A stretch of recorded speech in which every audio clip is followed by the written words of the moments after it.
All right, welcome to the pottery wheel demonstration. In this video, I'm going to show you how to center the clay. I'm going to go over some of the basic stuff about the pottery wheel and show you how to throw a form on the wheel here. And hopefully it'll get you comfortable with the procedure and you'll be able to just get started when it's time to get started. So first thing would be some of the tools that you need when you're on the pottery wheel. In my classroom, there's all kinds of stuff. And the last thing I want you to do is to be confused. So there's a needle tool. There's this sort of looped tool. You can see that. And then there's this guy with the thicker handle, also a loop tool. So these tools here, the three that I just held up, you do not use these when you're throwing on the wheel. And I want you to see the difference. So this one right here has like a crisp edge. It's a pretty straight edge. This is rounded wire. This one is useful when you're throwing on the wheel. So these three, you'll see in a different video when it's time to trim the form we throw on the wheel. For now, we do not need these. If you use them, it's not going to be helpful to you.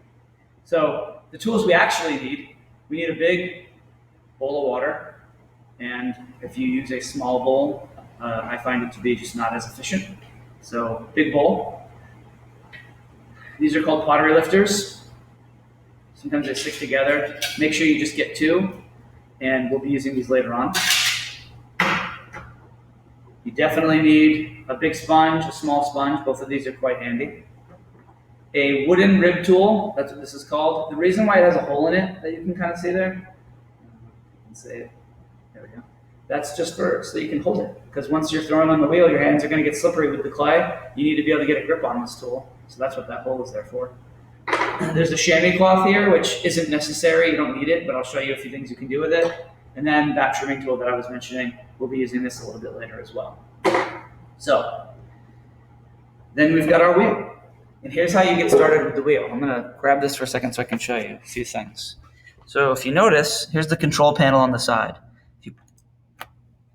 Well, I think first thing you got to do is have it plugged in. Let me plug this thing in. All right, so here's the control panel. And what you want to do is you want to make sure it is plugged in, and you press this, glows orange, that means it's on. This right here controls the direction the wheel will spin. In the middle is neutral. Down here is, it goes basically counterclockwise. And this is the direction you want if you are a righty. And then this way all the way up if you are a lefty. Changes the way the wheel spins and the way you position your hands. Sometimes students think that the wheel does not work because they will step down on the pedal and nothing happens, as you can see. But all you have to do is put it not in neutral, and then you can see we have action once that happens. So that's the way you get the whole thing set up.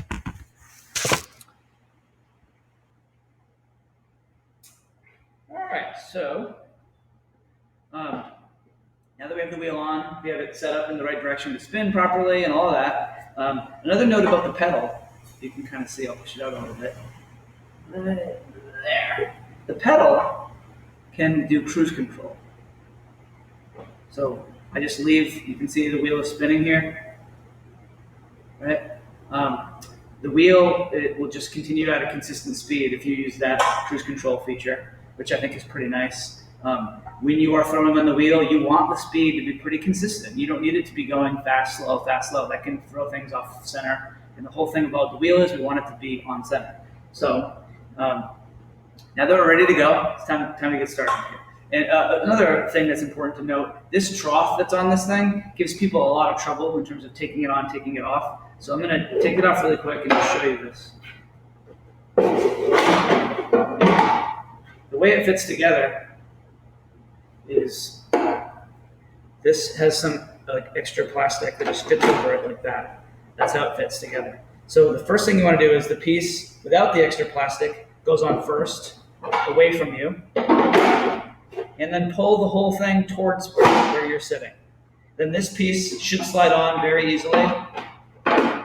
and we're set to go. If you don't do it in that exact direction, it won't go on, and you're trying to force it, and it's quite frustrating. So, time to get started. First thing I want to do is make sure that my wheel head is nice and clean. Sometimes I say it's not a bad idea to, if you have a damp sponge, so no moisture in the sponge, but if you have a slightly damp sponge, just lightly brush over the surface. Just that little bit of moisture can help the clay stick. But anything more than that, and it can actually help the clay to not stick, and that would obviously be a big issue.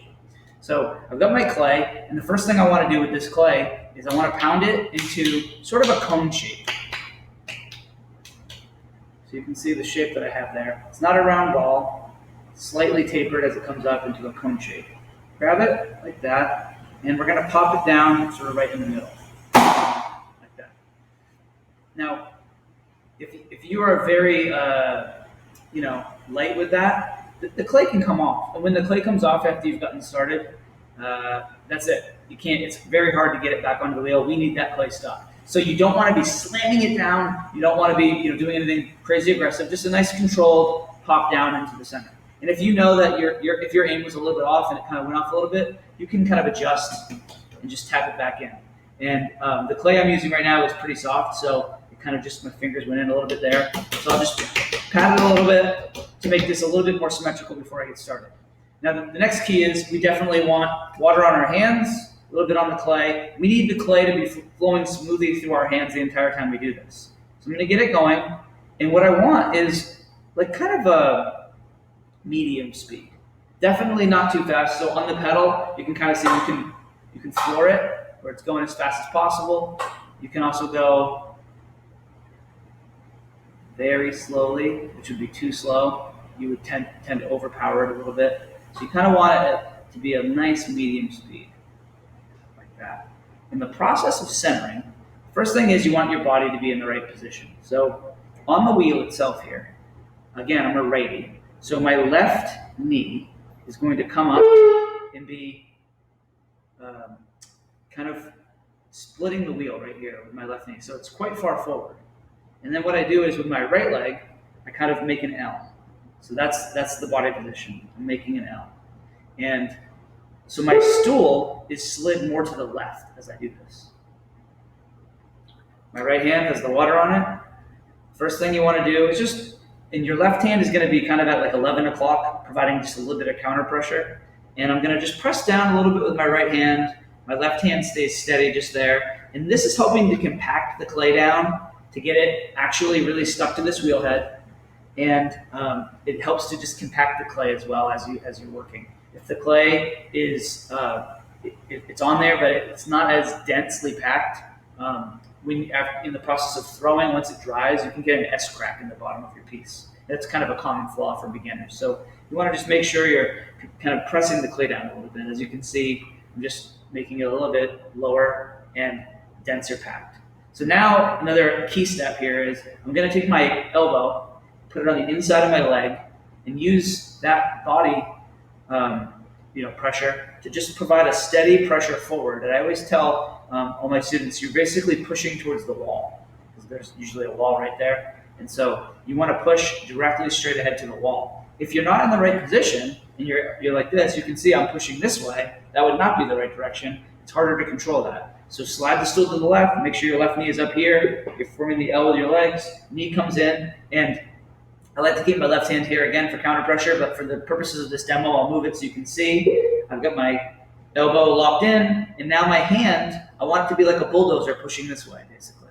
So I'm gonna just lean on it. My elbow is on the inside of my leg, as you can see, and I'm pushing forward like this. My thumb comes down to provide that pressure again down, and it also helps to keep the top level. And then my left hand comes in and does sort of the same thing. It's over here, counter pressure, thumbs over the top, just applying a steady pressure downward. Now you can see that this piece is looking a little bit more symmetrical on there, a little more even. And what we need is for it to be completely centered. The process of throwing, the first step would be centering. Once it's centered, we're going to open the form, which is sometimes called opening the ball. And then the last thing is pulling the form into together. So center, open, pull, those three steps. If it helps to remember it, COP is cop. So this is not centered yet. There's a slight wobble on this. So I'm just going to go back and you repeat the process. Left hand at 11 o'clock again, pressing down, light, a little bit lighter this time in my right hand, keeping my left hand steady there. Elbow comes in on the inside of my leg, and I'm pressing again towards the wall, making sure I'm not over here, pressing this way. Leaning forward. My head, you can see, is right over the clay. That's why we have stools and not chairs. Chairs encourage you to kind of lean back in the chair. Stool, you want to be right over it. My head is like right over this form. You can see every once in a while I come back for a little more water. I want the clay to be nicely gliding through my hands as I do this. So elbow in, leaning forward, counter pressure back, thumbs down. The question always becomes, how do you know if it's centered? So what you can do is, if you look at the form with your eye, and you can see a wobble, obviously not centered. If you're having trouble seeing a wobble, if you put your eye on the edge of the wheel, this is a machine-made wheel. There's no variation here. There is no wobble. It's just a wheel spinning very steadily right there. And then if you bring your eye back to the form, it might help to see if there is a wobble. Or you can take your hand and just put it lightly over the top and kind of close your eyes and go with your sense of touch. And if you feel some, an unnatural pull or variation, it's not quite centered yet. Another thing you could do is take your finger, hold it very steady so it's not going to move, and just touch it to the form lightly. And if it evenly grazes all the way around, then that means it's centered. So right now, this is pretty close. But there is one thing about this that I don't like. When the clay starts to come out right down here, it's starting to flare out at the bottom, that's not going to be helpful for when I'm throwing my form. So that's when I use this wooden rib tool. So I'm going to grab it like that. I like to use the straight edge of it towards my form. And I bring it right down in, and again, I'm a righty. The wheel is spinning counterclockwise, so I'm going to bring the tool in right about at 3 o'clock and just remove some of that excess clay that built up there as it was flaring out, and just put it right in the trough. Then I can hold the tool like this and just clean up the surface on the wheel a little bit more. So now my form is a little more straight up on the wall, which is what I want. And then I kind of do that centering thing one last time, pressing down lightly, elbow in, pressing forward lightly, counter pressure, thumbs down. And when you think you've got it, you just back the pressure off very slowly because you don't want to disturb this at any point now. If I nudge it a little bit, it will become wobbly again and it's not going to be centered. So now that I've got this, to me, this is looking pretty centered. Now that we've done that, it's time for the next stage. Centering, stage 2 is opening. So what I'm going to do now is, I'm going to use my thumbs. I'm going to apply a little bit of pressure down, just like that. Now when you do this, there's a lot of different ways to do it. Some people like to just use one. I like to do two. You can switch to your fingers, as you can kind of see, like I'm doing that. Some people like to use a sponge to apply the pressure down, like this. Chamois cloth could be used for that. Most people will utilize that. It's sort of, you're just spreading the surface pressure out from your fingers. You don't want to like gouge into anything, so people will use the tool like this, the chamois cloth wrapped around, like 2 or 3 fingers, and you apply pressure down. But I just like to use my hands for this. So what I want to do is maintain even pressure. Anything that's off again can cause my form to become off center, and that's really the struggle for beginners, is just keeping it centered the entire time. So I'm applying a little bit of pressure down with my thumbs now. And the key here, when I'm opening this, I want it to become open evenly all the way down. I don't want on the inside to taper in because it'll just leave that thicker area where it transitions from the wall to the bottom. So I need to really do a good job of lowering the opening, not all the way to the wheel head, obviously, because then I won't have a bottom. It'll be just all the way through. You kind of have to estimate a little bit where you should end, but we can always. It's better to leave too much than too little because you can always trim away the excess later, which you'll see later on. So now that I've got my bottom kind of lowered as low as I want it to be, I know that it's still pretty thick, right in there. So what I'm going to do now is, using my hands on the inside, I'm going to apply a little bit of pressure, not down, but I'm going to apply a little bit of pressure out. So I'm thinning the wall a little bit. And when I do that, My left hand, again, is just kind of a little bit of support and counter pressure. And what I'm doing with my hand is, it comes in, you can kind of see, with my fingers on the inside, I'm kind of pulling out a little bit, and my thumb on the outside is just squeezing slightly. So it's that kind of a motion. And I want to bring my other hand in now, because if I don't, it's just that one hand and it will cause my form to become off center. This just helps give it a little bit of support as I do that. So what I'm doing is my fingers are pulling towards the outside, my thumb is squeezing slightly. My left hand thumb is applying pressure on the lip here to make sure that it doesn't get too thin, because that can cause it to get wobbly or to tear. And with my right hand, you can see I'm bringing it up, and I'm kind of just finishing that pull. So now I would consider this form to basically be open. It needs to be a little bit thinner in that bottom transition there, so I'm going to do one last little bit of the opening before it's time to start pulling. I'm just widening my bottom a little bit. The actual inside bottom, we want it to be a nice flat bottom, not something that just tapers. If in the process of doing this, you get kind of like a little pillar of clay forming on the inside, that happens when you're applying pressure with your fingers. So you can just take the sponge, use it, apply some pressure down, and you'll get a nice flat inside bottom by doing that. So now that I've got all this, it's time to start pulling my form. So from what I've showed you so far, this process would result very easily in you being able to throw a cup or to throw a bowl. And throwing is just the term for making things on the pottery wheel. That's just the way that potters and people using the wheel talk. It's just a clay term. Throwing is the term for making things on the pottery wheel.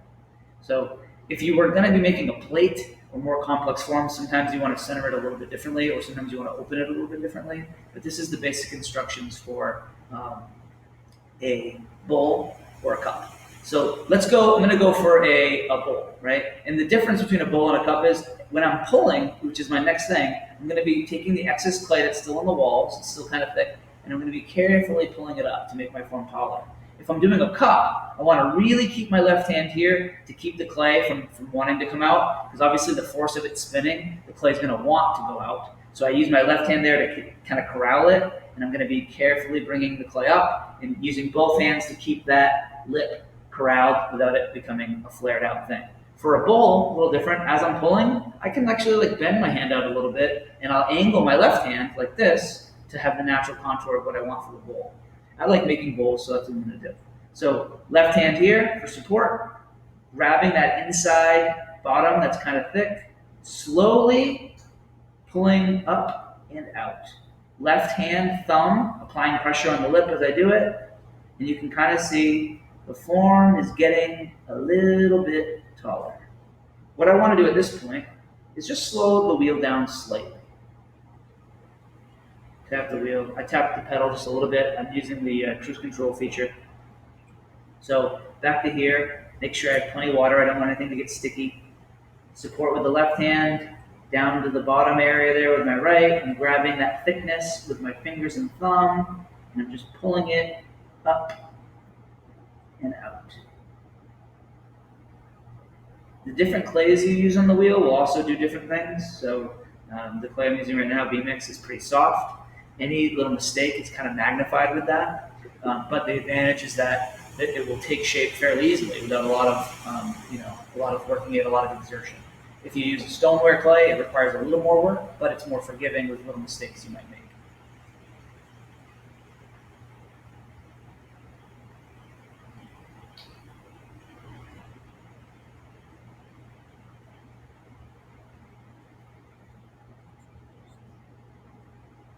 Really what I'm doing now is I'm just continuing to throw so that I see the form that I want, and I'm getting the walls to be the correct thickness, which is about the width of your pinky finger, half of an inch, quarter of an inch, or thinner. If you can control it and it doesn't become wobbly or out of control, thinner is always good. And it also depends on what you're making. If I'm making like a fine, delicate teapot, thinner is definitely better. If I'm making sort of a utilitarian baking dish, a little bit thicker is not a bad way to go either. If it's something that's going to be getting banged around in the sink, like a daily coffee mug or something, obviously you don't want your lip to be too thick, but if it's really thin, it's just going to be more likely to break. If you're not really careful with it, it'll be more delicate. Just things to consider.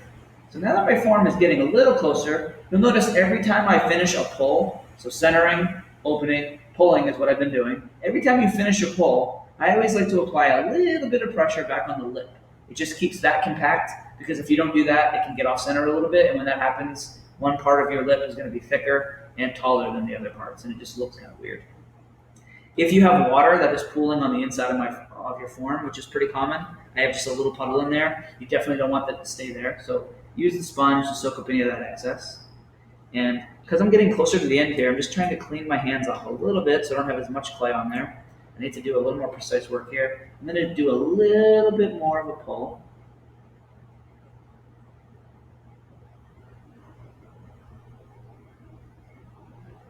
I'm going to bend this down a little bit more. You can kind of see what I'm doing here. It'll make the bowl a little bit wider. Pressure with the thumb on your left hand on the lip. There we go. And probably one or two last pulls here. Bend it down just a little bit more. A little more water.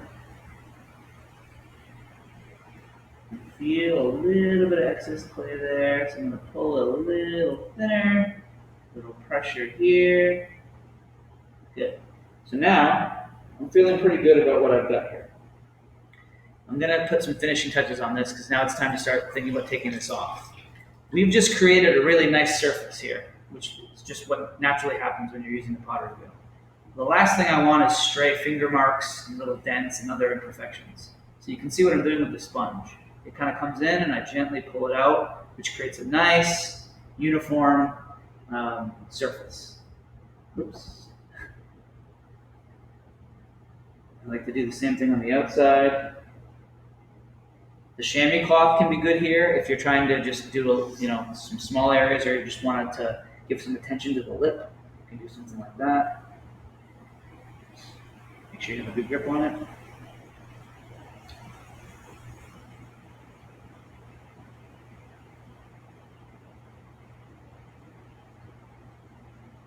All right, and now we move to this trimming stage here. So the clay, there's excess clay down here that we don't need. And I'm going to be having to trim it off. If I can trim off more of it now, it makes my job easier later. Because after this clay has dried slowly over the course of a day to being slightly, kind of leather hard, it'll be time to trim this. And so I can either have a lot of trimming work to do later or less. And I find it's much better to take care of some of that excess now. So you use that looped wire trimming tool, find a little area there, get comfortable with the tool, kind of bring it in, and I'm just going to remove some of that excess clay down there that I don't need. Kind of sitting, right?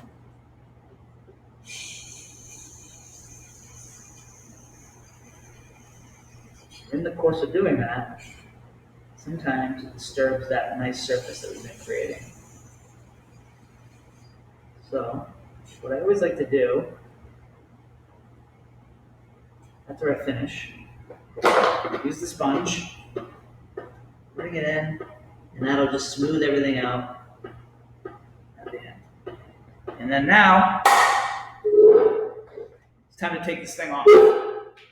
So, to do that, we need a trimming tool, we need the pottery lifters, and a sponge with some water. So, first thing is I need the trimming tool. So I've got the little pottery cutting tool and a little bit of water on my sponge, big sponge, and I'm doing this at the area away from me. Put a little bit of water on the wheel head, kind of flood the wheel. And you take the cutting tool here, pull it very taut between your hands, and you want your thumbs in contact with the metal here. So I put this string in the puddle of water. My thumbs are touching metal because I don't want it to lift up at all. It'll cut into my form. And I pull this towards me. The water there helps it to release from the metal. You can see I've done that. Now, I don't want to, sometimes you have to run it through a few times. I don't want to go over the top of this because there's clay on this. It could drop off and land right inside my form, which ruins that nice surface that I've been working on. So I'm going to pull it through again. Move the tool to the side so you don't accidentally get any drips in there. Now it's time to use the pottery lifters. For the pottery lifters, we want to make sure, as we slide them in, keep it very level. If you do it like this, it'll gouge into your form. So, slide it in. You don't need to go in a little bit. Slide it in just a little bit. And now I need an area to move this to. So I want to use this rack behind me. I've made it's kind of like a slow drying. It allows a little bit of air in, but over the course of a day, it'll allow your wheel thrown things to dry out just enough. So move a board closer to you because you don't want to walk around with your form. Bring it closer to wherever you are. You don't want your thing to be lifted with the pottery lifters and be walking across the classroom. So I've got these now, and I don't want to just lift it up. It will warp my form from that pressure. So I'm going to just twist it like that. Once it's free, I can lift it straight up, put it on there. Apply pressure down with the thumbs, pull out. At that point, this can go into the wheel slow drying case. There's a lot of students that use this, so I usually have pencils in there and pieces of paper. Grab one of them, write your name on it, and you just tag it right next to the piece that you threw, and then it will stay in there. Then, at this point, you've already been on the wheel for quite a while. It's time to get cleaned up. You don't want it to take forever. Use your rip tool, spin the wheel. It will help scrape off any of the clay that's left on there. That, again, can just go in the trough. Use the big sponge, put it onto the wheel head, and it will just clean this off nice and good. Bring it to the outside. Don't forget to do the side right there. Pull both of the pieces of the trough towards you. This one will pop right off. I've always got buckets. Let's see, where did I put it? I've got these 5-gallon buckets, and the lid will always be labeled with, it will say whatever the clay is and wheel. And so any of the sloppy excess clay always goes in that as a recycle situation and not my bigger recycle buckets, because this clay is recycled slightly differently because it's much more wet. So that just goes in there. This is just all liquid. The rest of this is just going to go in the sink and get cleaned and returned. And then don't forget to turn the wheel off. People always forget that. And that's how you throw on the pottery wheel.